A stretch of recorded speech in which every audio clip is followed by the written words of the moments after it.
work with Israel to respond should Hezbollah decide to launch that amount of rockets into Israel. We would certainly come consult with Congress. Thank you. And I think we're all in agreement on that. So thank you very much. Chair now recognizes Ms. Salazar. Thank you, Chairman, and thank you, Ms. Assistant Secretary Barbara Leaf, for your service, and Mrs. Dana Stroll for being here and answering our questions. You know, I represent the city of Miami, the chairman of the subcommittee on the Western Hemisphere, and I have a few questions to you about Colombia and Cuba. This picture over here shows the Cuban ambassador to Lebanon. His name is Jorge Leon Cruz, meeting with Ahmed Abdel Hadid, who is the Hamas representative in Lebanon, and with Abdul Hamed, who is the head of political and media relations for Hamas in Lebanon. So, to cut right to the chase, what do you think could be the purpose of this meeting? Why is the Cuban ambassador meeting with a representative of such high standing for Hamas in Lebanon? Congresswoman, it doesn't look good to me. I can't imagine what legitimate purpose there would be in meeting with a terrorist organization's representative. So I agree with you that I'm sure that nothing good is coming out of this meeting. The only thing we could think of is that maybe the Cuban regime is inviting some Hamas operatives to come to Havana, Havana is only 90 miles away from my house, meaning my community, the city of Miami. Do you have any info about that? I do not personally, but I'd be happy to look into it and come back to you on it. Please do. Cuba is in the list of countries that sponsor terrorism.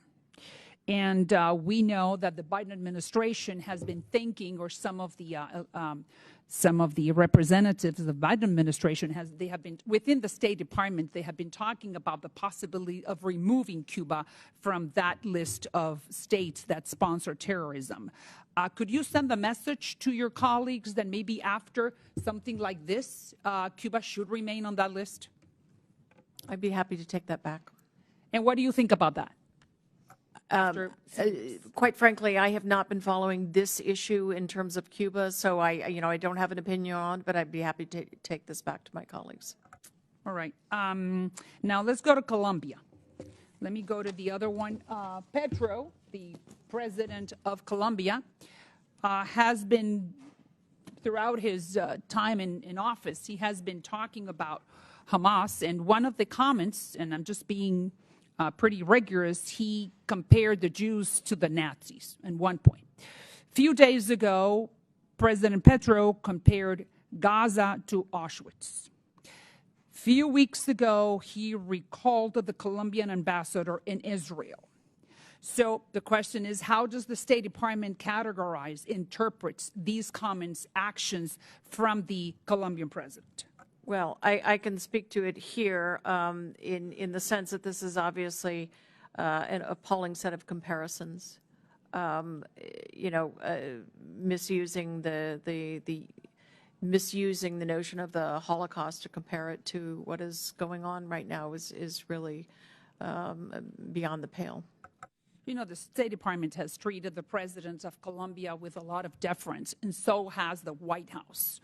So I just want to hear your comments and your opinions. What would you be sending back? What message would you be sending back to the State Department, to the rest of the State Department, and to the White House about the actions and the words of the actual President of Colombia? Well, this is the first I've been made aware of this, Congresswoman, and I am happy to take this back. But, you know, I think that the State Department should be, and someone in your position should be aware and knowledgeable of what's happening in our backyard. Well, you know, for better or worse, I have a remit in the Middle East that keeps me busy 24/7. So it's been a little bit difficult, especially these days, to look beyond to the kind of dialogue or the kind of discourse. I understand that your job is very big, but I'm very happy that I have brought to your attention the fact that these two countries that are very close to us in our hemisphere are behaving or acting this way or speaking this way. Now,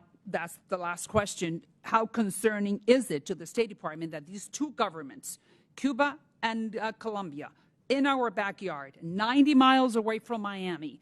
Specifically, the Cuban government is inviting, I'm sure inviting Hamas operatives to our hemisphere. How concerning? I would certainly be concerned if they were inviting Hamas operatives to our hemisphere, and that's certainly something we'll look into it. And I would like for you very much to get back to us and tell us if you have any type of information, if any Hamas personnel or combatants have crossed to this hemisphere, meaning invited to Havana or to more to Havana than probably any other country. Could I count on that? You can count on that. Thank you, Madam. I yield back. Gentle lady yields. Chair